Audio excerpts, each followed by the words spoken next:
Alright, I'm going to give my sales planner away for free. And in this video, I'll show you exactly how to use it. But before I do that, I really want to cover the why you want to do this so that you get the real true value from it. Because I know firsthand what it's like where it's like, I don't get it. I'm working my tail off and I feel like I'm just spinning my wheels. My business isn't getting to where I want it to be or growing or whatever the case is. Maybe it's just not getting there fast enough. The reason that happens is you can work all day long, nonstop. Put so much energy and effort in it, but the reason it's not growing or getting there as fast as you want is because the actual work, what you're doing, isn't actually helping you get to your goal. And it's so counterintuitive. It's like, that's not urgent or important. I've got way bigger problems. I've got way more important stuff to work on. That's what it feels like. But by using this and making a plan, you're going to accomplish two big things. First is, this is going to show you what is your biggest constraint, what needs to be your top priority, and what should you be working on. By knowing that and working on that, that's how you actually move the needle. That's how you make a big impact. But it can be really hard to understand what is that. So this sales planner is meant to be used in conjunction with two other things I give away for free, the goal planner and the P&L projection. I'll link a video down below that'll take you through step by step how you use them, what you need to do, and what's the math to get everything filled out and set up. It's completely free. And the reason I wanted to say that first is because I know it's a trap. It's like, that's not important or urgent. I've made plans before, like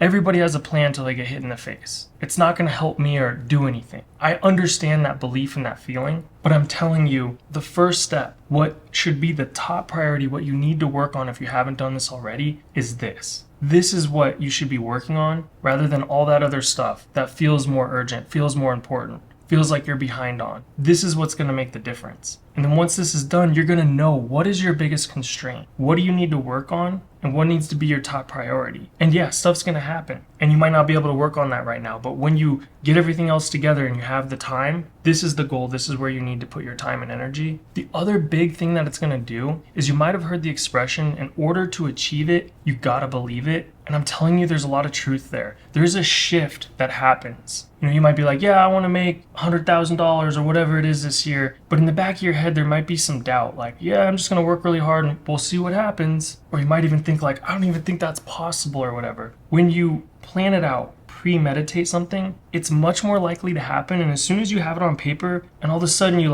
that belief in the back of your head changes when you're like, oh, this is possible. I can do this. I just need to actually do the work. I'm telling you, that's a big shift. And that needs to happen in order for you to have or make a big impact on your business. So I'm just saying, don't gloss over this stuff. All right, enough about that. Let's jump into the sales planner, see how it works, and show you how cool it is and how to use it.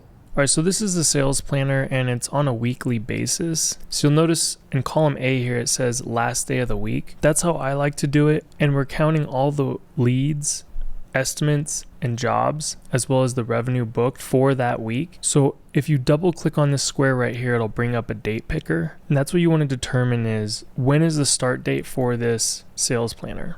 You could click today and watch what happens to this number here, the 179 and this 358. If I press today, you'll see those go to 0 because this is saying the current planned amount of leads in total you're supposed to have. Same with estimates. However, if I change this back to the first week of the year, and I'm going to go to 7 because I like to do Monday through Sunday. You could do Saturday to Sunday, whatever makes sense to you. You'll see how this comes back, and it's determining these numbers based on what the plan is here. So everything that's this light green is what you would actually fill out and change. You'll also mess with this column that's like a light blue. But let's start up at the top here. This is your revenue sales goal for the next year. So I could change this to 5 million or 1 million or 100,000 or whatever it needs to be. And these numbers will adjust accordingly. So first thing is put in your goal. Next thing is put in your average job size. If you don't know what that is, just take your revenue last year divided by the number of jobs. If you haven't been in business that long, use as many jobs as you have, even if it's 10. And if you've done no jobs at all, just take a wild guess. This is really going to depend on where you are and the type of work you do. My pricing, Colorado, mainly exterior residential repaints, we're at about 5,500 right now.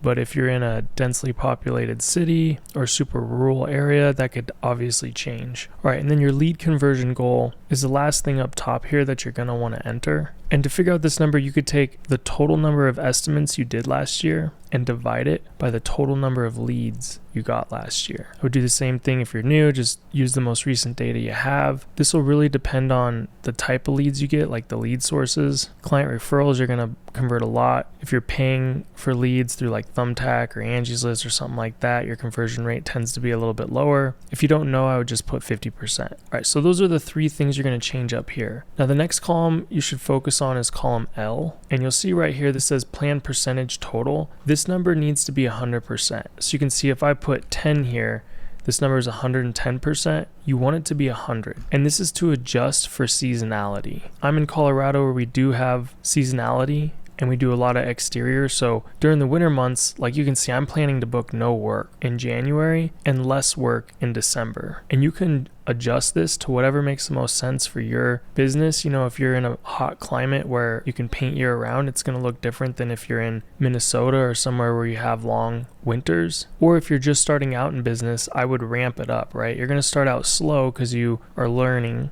how to get leads and getting things going. So I can put like 0, 0, and you're going to adjust these. It is kind of annoying to where it's a percentage, and sometimes if you put like 0.0025, it'll like take the percentage off. When that happens, if you just click on the square and come up here and press percentage, it'll go back to that.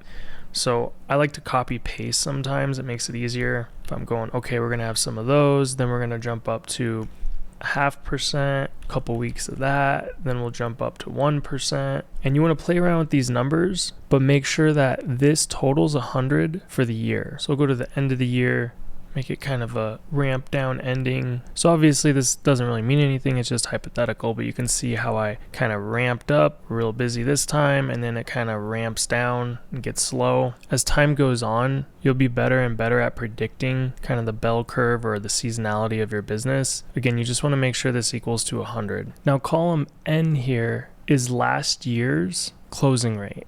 So if this is your first year, I would just leave this blank. But the idea is you do it this year, then next year when you make a new one of these, you're going to take your actual closing rate data from last year, copy it, and then paste it here. That way you can compare last year to the actual for this year, as well as what you're going to plan for on this year. This year right now there's no data, but this will start to fill in as soon as we start entering stuff. And it's just nice to compare year over year to see, is your booking rate getting better, worse? Did you ramp up the first year but held steady the second year? That sort of thing. All right, and now the last thing you're gonna do is adjust column M. And that's why it's helpful if you have numbers from last year. You can kind of use that to help you predict what it's gonna be like and maybe even make your goal to be a little bit better. But this is your planned closing rate, which to figure out your closing rate, you take your total number of jobs last year and divide it by the number of estimates you did. If you're new, I would start at 30%. That's a good goal. But you can see I'm starting at 30% and then slowly ramping up to 35%. And then you could go 37,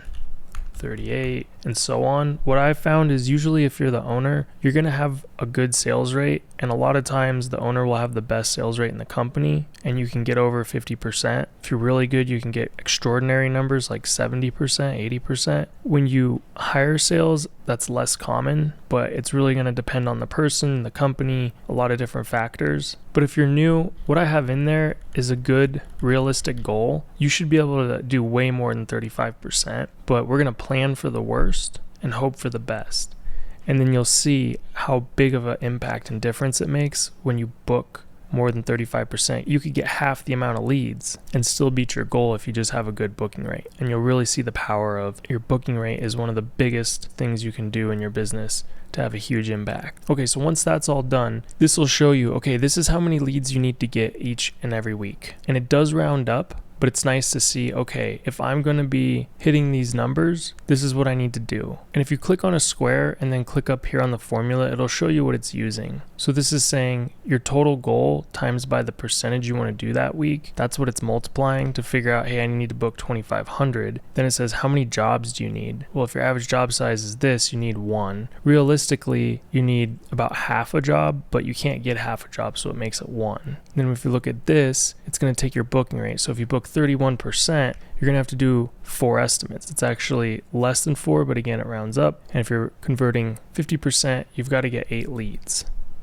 So it may look odd that I'm doing less this week and it's saying I need more leads. The reason it's 6 here is because your booking rate is higher. But the point I'm making is it's always overshooting. So this is a goal. You may have heard the expression, shoot for the stars, land on the moon. It's going to really push you and help you try to exceed the goal. And then these numbers up here are going to look at today's date and how many you had planned to get there, and then add them up for you. And then obviously you want some kind of way to be able to track your leads, estimates, jobs, and revenue each week. Obviously, I'm going to recommend My CRM, which will spit out these numbers for you. And even though it gives you those numbers, I still recommend coming and entering it into your spreadsheet each week. So every single week, you're going to put in how many leads did you get this week. So it'd be like, we got 1 lead this week. We actually did 1 estimate. I didn't book it, and I had 0 revenue. Then maybe next week you didn't get a lead, you didn't do an estimate, but that estimate you did the week before called back and you booked it for $6,000. And then you can see what actually happened compared to what was planned for your leads, estimates, jobs, your actual revenue you booked each week compared to what was planned, and your total revenue at that week compared to where you should be. So if you're going to sell $1 million, by the time September comes around on the 22nd, you should be at $782,000 if you're going to be on track for your goal. And you'll adjust this throughout the year, and this can help you project like what is actually going to happen, as well as what is your constraint. Because a lot of times you're not getting enough leads, but you also realize, well, if my average job size was just a little bit bigger, I don't need as many leads. Or if I could just get my booking rate up, I don't have to get any more leads, and I'm there. Or what would happen if my lead conversion was higher? Like you can see now it's saying our real lead conversion is at. So if I type in 66.67, now I realize, oh, I don't have to get as many leads because I'm converting more. And by you each and every week putting in what actually happened will keep these numbers front of mind, and both consciously and subconsciously, you're going to be focused on results that you're measuring, and you'll know what is the easiest thing for you to change to have a big impact or help you reach your goal. You can also always make copies of this, or you can come down here at the bottom, right click and press duplicate, and you can, change some things like, what if I could get my average job size up to 6,000? What if I could convert 75% of my leads? What if I did have a 50% booking rate after September or whatever it is? And you can visually see how that would affect all the numbers. So again, that you can plan and figure out what the biggest constraint is for you and what you need to work on.